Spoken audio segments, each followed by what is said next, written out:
Hello, Michael. Welcome to Knights Templar School. It's great to see you, Michael. Yeah, good to see you, Headmaster.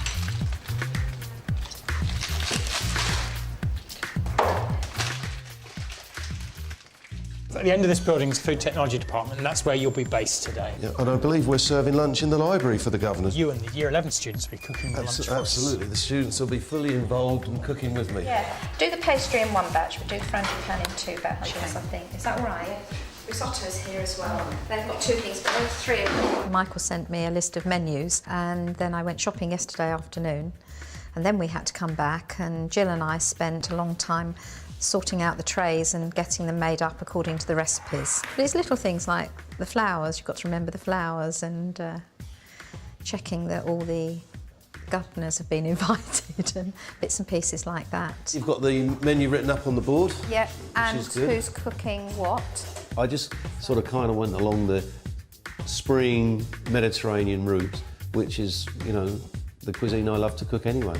And if I love to cook it, then that will enthuse the children and they'll want to cook it as well. My rosemary's not quite good enough in the garden yet. Smells lovely. And that's a cheap and cheerful balsamic, is that okay? That's from Medina, so it can't be bad. Oh, I read that, so yeah. Yeah, the only thing, I've got chicken stock. Because we don't have any vegetarians today, so then it's suitable for everybody. I see we've got the service dishes laid out. This is a lovely dish, isn't it? It's going to look great. Got two pavlovas, because I thought one would be a bit mean. No, so two's absolutely fine. Yes. And the shape of the dish is wonderful, so that's going to look great on the buffet.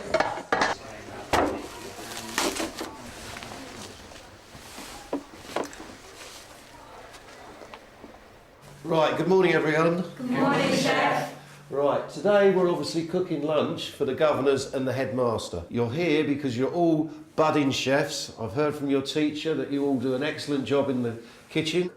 I've written the menu on the board. So it's going to be the grilled vegetables, the poached salmon. I'm going to cut the salmon, the spicy lamb samosas, a pavlova. Who's doing the pavlova? Me. You. Have you got your recipe? Yep, I've got it all set out over there. Right. You've all got worksheets in front of you. So if you start working from there, get your ingredients together, and then we will come round and support you, help you, and do anything you're not sure of. One of you peel and chop the onion, mushrooms. Just take the bottom of the stalks off and wipe them with a damp cloth and then slice them. Yeah.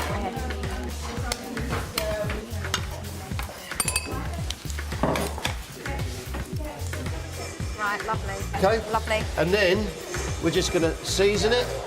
We're going to fry it in a frying pan, put it on a tray and put it in the oven.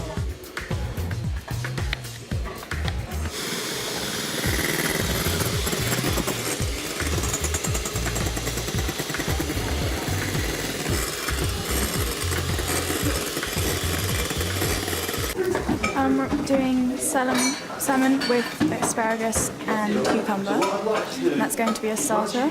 I'm just cooking the asparagus for a minute and then we're just waiting for some orders from Chef.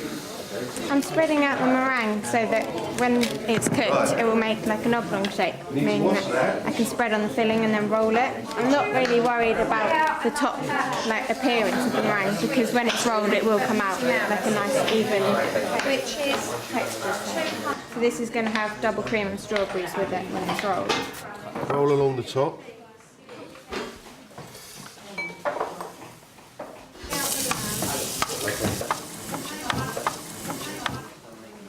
So you see that? We just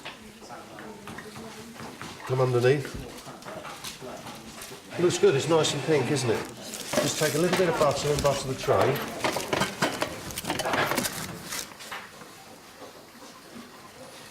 That should be enough. You want to lay those in? Then we put these aromats in. Put them on. Then we're just going to put some lemon juice on. A bit more. Make sure you don't put any pips in there. I think it's going well. They all seem to be on task and they've picked up a lot of hints, I think, on how to do things a professional way. It's interesting that he's saying, you know, do it all very fast at the beginning and then you can slow down at the end, where in lessons sometimes they think they've got all this time and they dawdle around and then it's a mad panic at the end. So he's got them doing it the other way around. Got them really getting on first. How are you looking? Put some chilli powder in there. How much? Okay. Have you put any in yet? No, not yet. I'm not sure. Do you want it to have a kick, yeah? And we're going to serve sour cream with it, so it's going to be spicy, but then the sour cream will cool down your mouth. Do you like spicy food? I love spicy food. Do you like spicy food? I love spicy food. Right.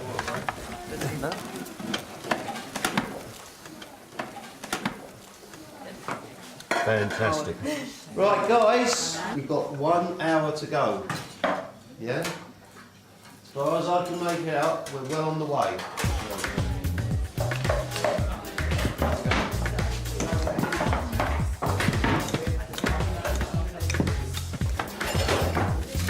All right.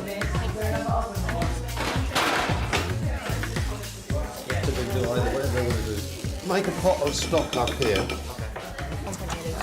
On here. Yeah. Right, is that hot now? Right. Just a bit. Yeah.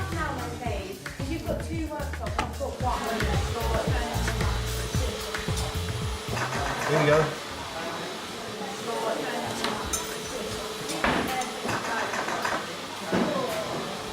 Okay, fine. In the corner, yeah? Fold it over. Like that.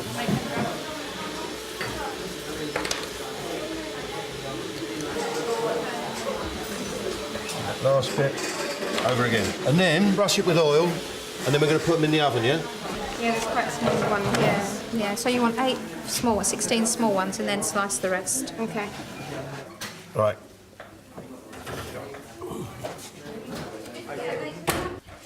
Can we have a look in these ones?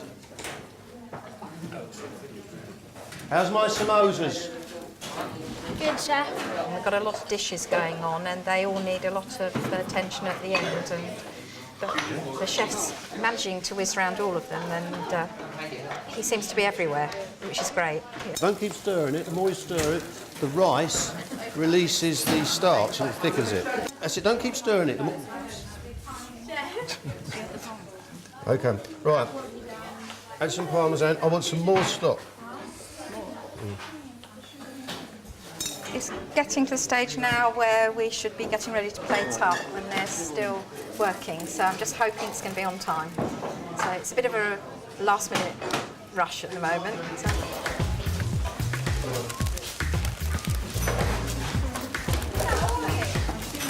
One over here.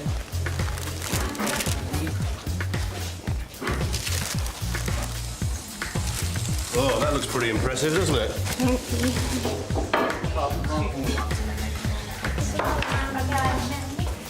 Looks fabulous, yeah. Really pleased with them.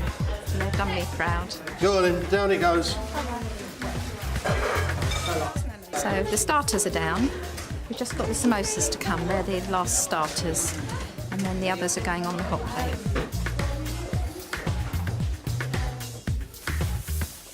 To make sure he's in. Yeah. So I'm just trying to get him the right thing. Yeah. Right, well that's a pretty broad range of things, isn't it? When I was deputy, I got a letter from a dad, and it said, "Dear Mr. Bicker." Ladies and gentlemen, we've got one of our pupils here who's going to read the menu to you. And then after she's read the menu, I'm going to ask you and I'll explain how the lunch is going to work. So, Sam? No pressure, sorry. We have a grilled Provençal vegetables with couscous and balsamic vinegar. Then we have spicy lamb samosas with sour cream dip. Poached Scottish salmon with asparagus and cucumber. And then chicken breast wrapped in Parma ham, stuffed with mozzarella with a tomato and leek sauce. Served with new sauté potatoes and spinach. Mushroom risotto with peas and green beans. And then a rolled pavlova with fresh strawberries. Apple flans with almond and cream. And then coffee and biscotti biscuits. So what happens after year 11 with the food technology here then? Most of our sixth formers will go to university, and they see subjects like maths or French or chemistry as being a better passport to a university degree course than doing a post-16 course in food. It's interesting to see that we kind of have that perception that something practical is not academically worthy enough of putting alongside your other A-levels to go off to university with. Just want to say, you're not going yet, but you did a fantastic job today. Well done. The good thing about doing a lesson like we did today is they actually see the guest's reaction. They get feedback from the guest who was saying how wonderful it looked, how good it tasted. They worked very much as a team, and they sort of did a whole range of activities. So it wasn't just one activity in the classroom, there was like 10 or 12 activities going on. And I was very proud and very pleased with what they did. It gives you a focal point, and if you can sit down with your family or with your friends and sit down at a table, food is so important. And I want to get that message across to the young people that food, you know, and cooking is a life skill, but food as well is going to be a huge part of their lives. The whole social event of eating. The whole social event and really eating important, healthily, yeah. it's just so important. Often if children are surrounded by their peers and trying different dishes, they'll try things that they wouldn't otherwise eat at home. They say, I don't like that, and they won't even touch it, whereas if they see their friends eating it, they may well try that, and it will open up their sort of Do you agree with that? tastes. Do you feel in the classroom you're more willing to try different things? Yeah. I'm glad you said that. Yeah. We've been practicing that one all morning. I did enjoy it, and I was a little bit apprehensive because you know top chefs, you see them on the television and they're sort of a bit prima donna-ish sometimes, but he wasn't at all like that. He was very down to earth, he was very easy to work with, he made me feel very comfortable, he made the children feel really comfortable. So I think it was a good experience for them and for me as well. They think like that it's all easy, just practical, no theory or anything like that. And like, because I play in a rugby team, I get quite a lot of stick for it because it's a bit of a difference, like cooking and playing rugby. So I think they think it's a DOS lesson, and they think the theory side of it isn't as hard as it actually is. Can we go like that? I'm really hungry. Cooking, you like socialise with people more than you would like in some other lessons. different people than what you normally hang around with. Yeah. Like you get to sort of merge with other people that you've never really hang around with on the school field. Well, I've actually had quite a long chat with Pat today, and she does tell me she's going to do another year. But I don't know about the year after that. Well, I'm due to retire. I should have retired a year ago. I've already committed to another year here. There's a shortage of qualified teachers, and don't want to leave the school or the pupils in the lurch, really. But while I'm enjoying it, I'm still doing it, but it won't go on forever. We've got to train more food technology teachers, and we've got to make sure that they're recognised within the school as a vital member of the teaching team.